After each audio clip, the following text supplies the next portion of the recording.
किसान भाइयों नमस्कार, आपका स्वागत है कृषि समाचारों में। किसान भाइयों, विश्व बैंक के सहयोग से बीहड़ सहित अन्य जनपदों में सोडिक लैंड रिक्लेमेशन प्रोजेक्ट तृतीय के तहत प्रथम सुधार वर्ष के लिए 19 जनपदों के 363 गांवों का चयन किया गया है, जिसमें 2 लाख हेक्टेयर भूमि को सुधारने पर काम किया जा रहा है। आज की मुख्य खबर में आपके लिए एक और जानकारी है कि बुंदेलखंड के पिछड़ेपन को देखते हुए इसके विकास के लिए योजना आयोग और भारत सरकार द्वारा विशेष आर्थिक पैकेज स्वीकृत किया गया है। इस पैकेज के तहत मंडी परिषद के अलावा कृषि, उद्यान, वन, लघु सिंचाई, पशुपालन और डेयरी आदि विभागों से भी विभिन्न प्रकार की योजनाएं क्रियान्वित की जा रही हैं। इसी पैकेज के अंतर्गत कृषि विपणन और भंडारण की स्थापना और सुविधाओं का दायित्व मंडी परिषद को सौंपा गया है और इसके लिए 691.50 करोड़ की आर्थिक सहायता अनुमोदित की गई है। कृषि क्षेत्र की उत्पादन और उत्पादकता को टिकाऊ स्वरूप प्रदान करने और कृषि प्रौद्योगिकी में और जागरूकता लाने के उद्देश्य से उत्तर प्रदेश में किसान कॉल सेंटर लेवल 1 को भारत सरकार, कृषि मंत्रालय और कृषि एवं सहकारिता विभाग के जरिए कानपुर में स्थापित किया गया है। इस किसान कॉल सेंटर का टोल फ्री नंबर है 1551। पहले इस दूरभाष नंबर को भारत दूरसंचार निगम लिमिटेड पर ही निःशुल्क उपलब्ध कराया जा रहा था, लेकिन वर्तमान समय में इस टोल फ्री नंबर का निःशुल्क उपयोग दूसरी निजी दूरसंचार कंपनियों के द्वारा भी किया जा सकता है। किसान भाई 1551 टोल फ्री नंबर पर सप्ताह के सभी दिनों में प्रातः 6 बजे से लेकर रात्रि 10 बजे के बीच कभी भी फोन कर सकते हैं। किसान भाइयों, आपको बता दें, इस कॉल सेंटर का कार्य है किसानों द्वारा पूछे गए प्रश्नों का सही उत्तर उपलब्ध कराना और न सुलझने वाले सवाल या समस्याओं को लेवल 2 वाले दूरभाष नंबर पर भेज देना। किसान भाइयों, आपको बता दें, भारत सरकार के कृषि एवं सहकारिता मंत्रालय का लक्ष्य है कि लेवल 1 और लेवल 2 कॉल सेंटरों के जरिए पशुपालन, फसल चक्र, कृषि जुताई की पद्धतियां, उर्वरक और खाद की जानकारी, कीट नियंत्रण, अंतर फसल सिंचाई, ऋण, बाजार सूचना और मौसम आदि जैसी जरूरी सूचनाएं कृषकों तक आसानी से पहुंचाई जा सके। किसान भाइयों, आपको यह भी पता होना चाहिए कि यदि इन दोनों तरह के कॉल सेंटरों पर किसानों की समस्याओं का समाधान नहीं हो पाता है तो ऐसी अनसुलझी समस्याओं का निराकरण प्रदेश के नोडल अधिकारी द्वारा 72 घंटों में किया जाएगा।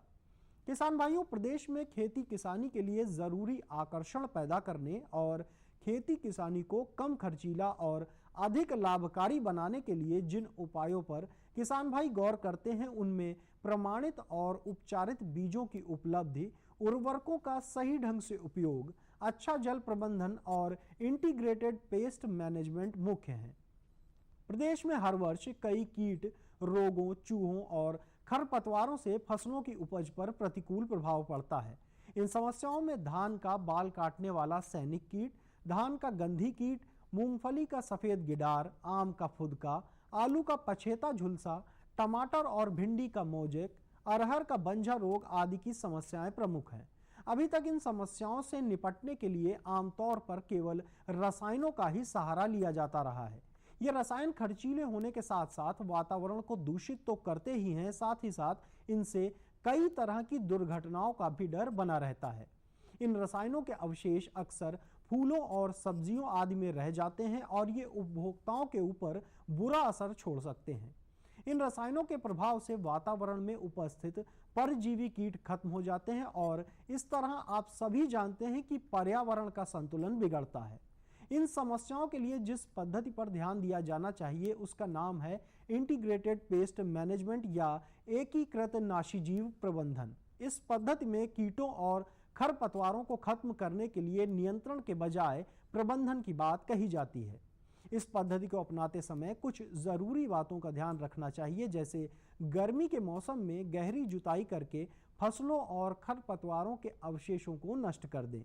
जरूरी फसल चक्र अपनाया जाना चाहिए। हमेशा बीज को शोधित करके बोना चाहिए। बुआई समय से और एक साथ ही की जाए और पौधों से पौधों की बीच की दूरी बनाकर रखी जाए। उर्वरकों का संतुलित और सही प्रयोग किया जाए, अच्छा जल प्रबंध अपनाया जाए और हाँ, किसान भाइयों, समय समय पर निराई गुड़ाई करके खरपतवारों को खत्म करते रहें। इस तरह इंटीग्रेटेड पेस्ट मैनेजमेंट अपनाकर आप खेती को कम लागत वाली बनाकर ज्यादा से ज्यादा गुणवत्ता वाली उपज ले सकते हैं। किसान भाइयों, हमारे देश में पशुपालन कृषि व्यवसाय के साथ जुड़ा हुआ एक प्रमुख अंग है। पशुपालन से ग्रामीणों को रोजगार और अतिरिक्त आमदनी मिलती है। आज पशुपालन में प्रतिवर्ष 6% की बढ़ोतरी हो रही है। किसान भाइयों, पशुपालन को नवीनतम वैज्ञानिक ढंग से अपनाने के लिए रोग नियंत्रण, संतुलित आहार, उन्नत नस्ल प्रबंधन और विपणन का मुख्य अवयव है, जिसमें प्रबंधन का महत्वपूर्ण स्थान है। किसान भाइयों, आज अच्छे प्रबंधन से दुग्ध व्यवसाय से अच्छा खासा मुनाफा कमाया जा सकता है। उन्नत पशुपालन के प्रबंधन के लिए जरूरी बातों का ध्यान रखें, जैसे खुरपका, मुंहपका और गलघोटू बीमारियों से बचाव के लिए समय पर टीकाकरण करवाएं। गाय को संतुलित आहार दें, जिससे भ्रूण का सही विकास हो सके और दुग्ध उत्पादन के दौरान खनिज लवणों की पूर्ति हो सके। दूध दूहने के लिए रोज का एक निश्चित समय तय करें। पेट में कीड़ों को मारने के लिए हर तीसरे महीने में दवा दें और बाहरी परजीवियों से बचाव के लिए ब्यूटेक्स दवा से नहलाएं। दूध दूहने के समय शांति बनाए रखें और पशु के साथ मारपीट ना करें। नियमित रूप से गर्भ परीक्षण करवाएं और प्रसव के समय पशु को अलग पुआल डालकर लिटाएं। पशुशाला का नियमित भ्रमण करें और पशुओं को मौसम के प्रभाव से बचाने की पूरी व्यवस्था रखें। किसान भाइयों, इस तरह का प्रबंधन अपनाकर आप अच्छा पशुपालन कर सकते हैं और खेती के अलावा पशुपालन से अच्छा मुनाफा कमा सकते हैं। किसान भाइयों, ये थे कृषि समाचार। अब आइए जानकारी लेते हैं प्रदेश की प्रमुख मंडियों के औसत मंडी भावों की।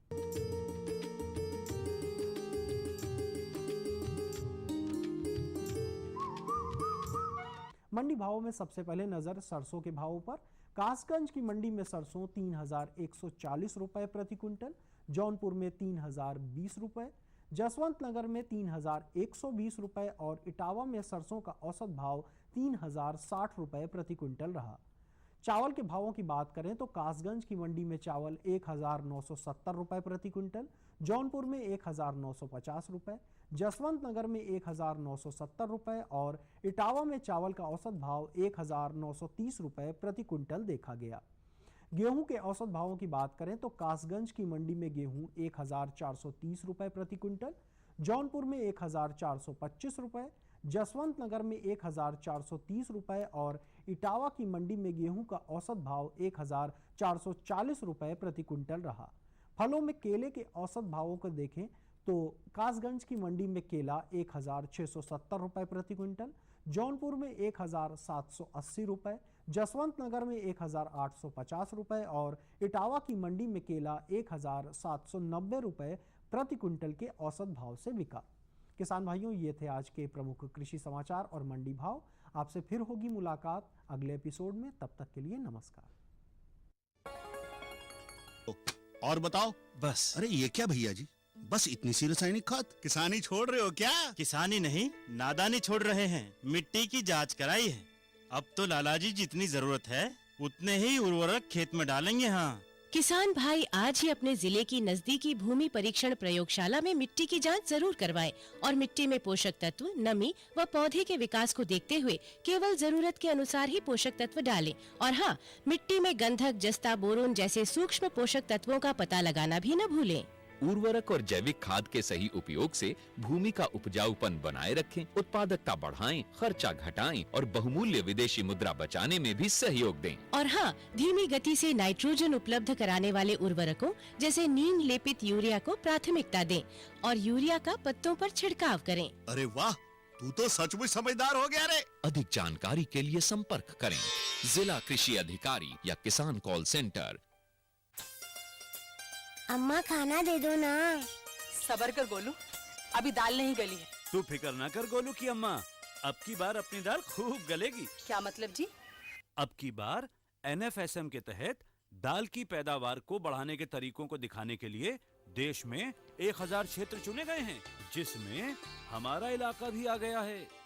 पर इससे हमें क्या फायदा? हमें 5 एकड़ खेती के लिए खाद और कीटनाशक के अलावा बढ़िया बीजों की एक मिनी किट भी मिलेगी। इतनी दाल का करेंगे क्या जी? अरे भगवान, सरकार ने दलहन का समर्थन मूल्य भी खूब बढ़ा दिया है और इनकी खरीद का भी पूरा इंतजाम कर लिया है। इससे आमदनी बढ़ेगी और फिर हमारा गोलू अच्छे स्कूल में जाकर के कृषि वैज्ञानिक बनेगा। हाँ श्यामू भैया, सरकार कह रही है पूर्वी भारत में भी दूसरी हरित क्रांति आएगी। अरे ये तो पंजाब और हरियाणा में हुआ था, यहाँ तो अनाज की पैदावार अब भी कम है। सरकार की बातों में कुछ तो दम होगा। आखिर यहाँ बारिश 3 गुना होती है। चलो वैज्ञानिक का नंबर मिलाते हैं। अरे वाह, आ गए। नमस्ते सरपंच जी। हाँ भाई, उपजाऊ जमीन की कीमत को पहचानो। जरूरत है सिर्फ सही किस्म और तकनीक अपनाने की। पूर्वी भारत में सरकार कम गहरे नलकूप और बोरवेल के निर्माण के लिए सहायता दे रही है। लेकिन सरकार से और मिलेगा क्या? भरपूर मदद, जमीन की तैयारी से लेकर फसल की कटाई तक तकनीकी सलाह। 1000 हेक्टेयर के सैकड़ों क्षेत्रों में चावल और गेहूं के खास प्रदर्शन भी चल रहे हैं। अरे वाह, फिर तो हमारे खेत भी लहला उठेंगे। क्या ये सपना सच होगा? हाँ जरूर, पूर्वी भारत अब हरित क्रांति का अग्रदूत होगा। आओ हम सब मिलकर कदम बढ़ाएं।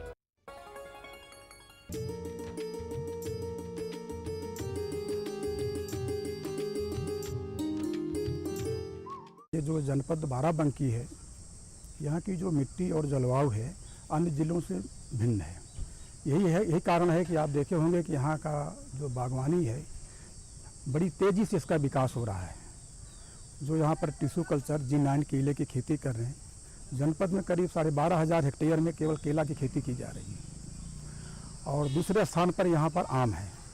आम की जो दशहरी है, लंगड़ा है, चौसा प्रजातियाँ किसान बड़ी तेज़ी से लगा रहे हैं।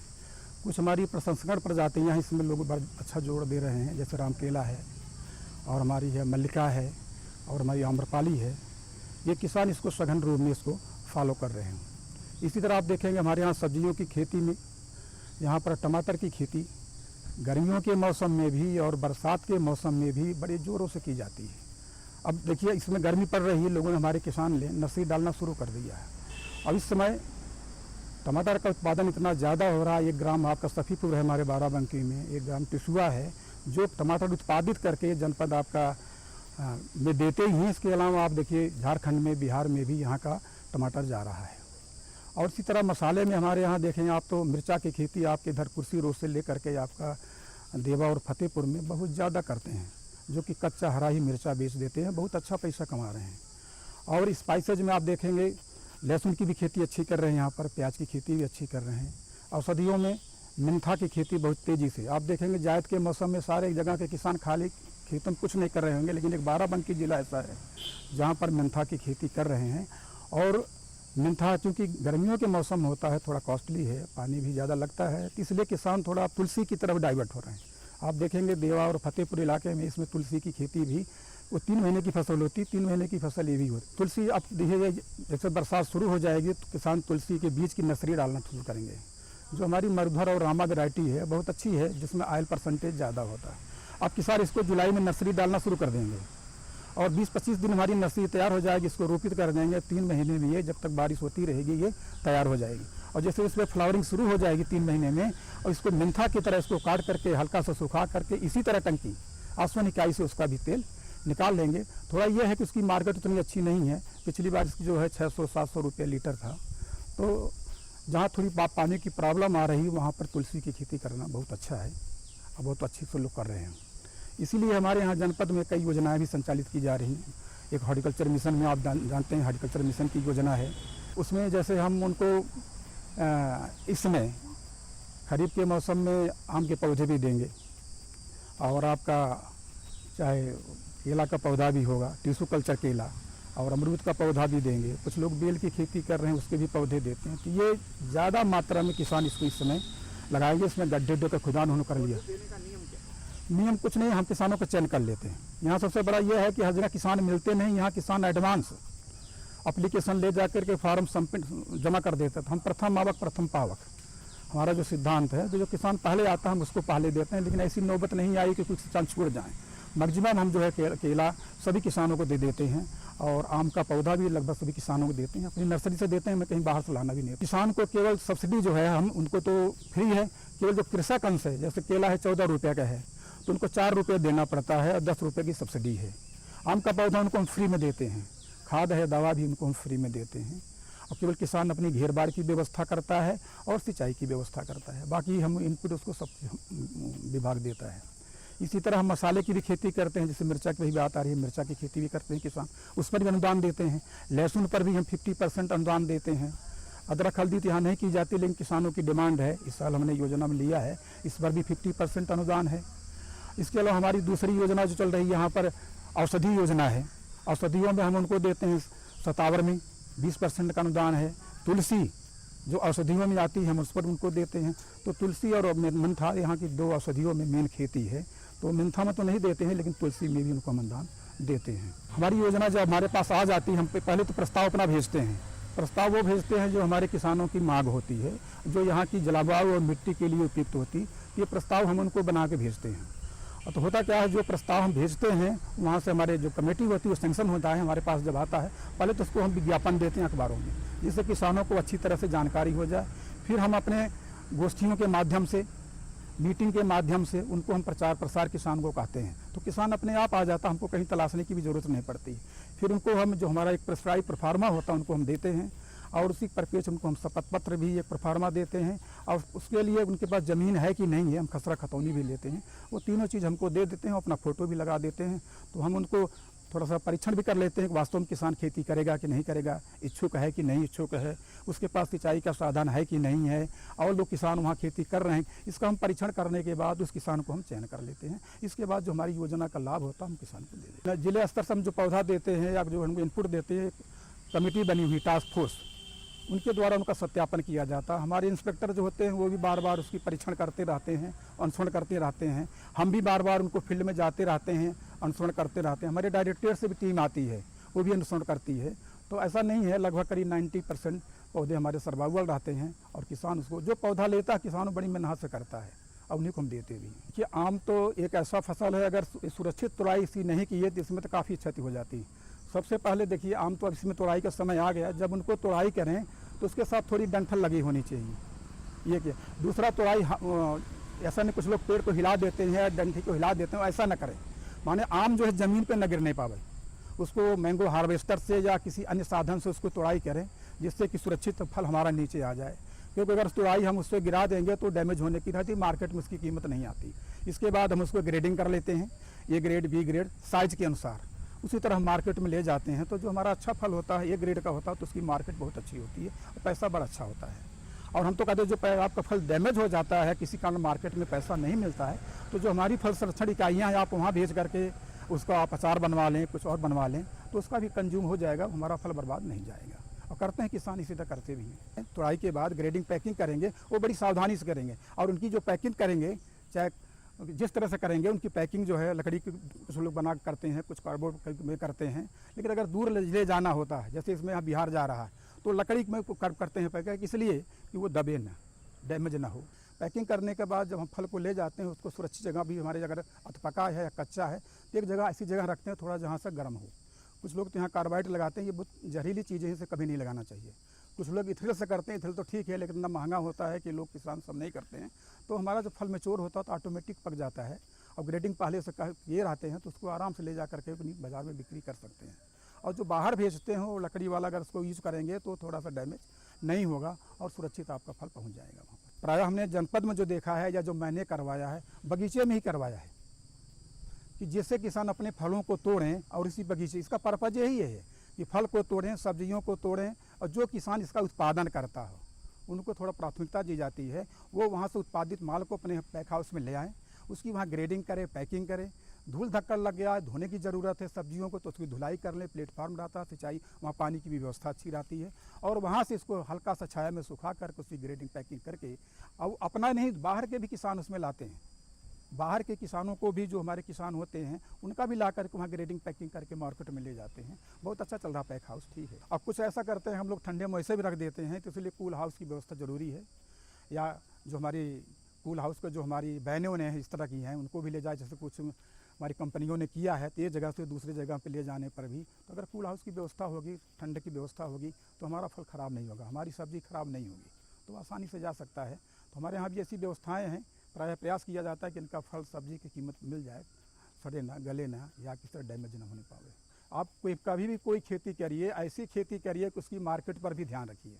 हम मान लो आम की खेती कर रहे हैं, हमारा आम बिकेगा कि नहीं बिकेगा, या यहाँ पर क्या प्रचलन है। जब तक एक क्लस्टर अप्रोच नहीं होगा, क्लस्टर में नहीं होगा, जैसे केला है, अब केला की खेती लोग यहाँ क्लस्टर में करते हैं।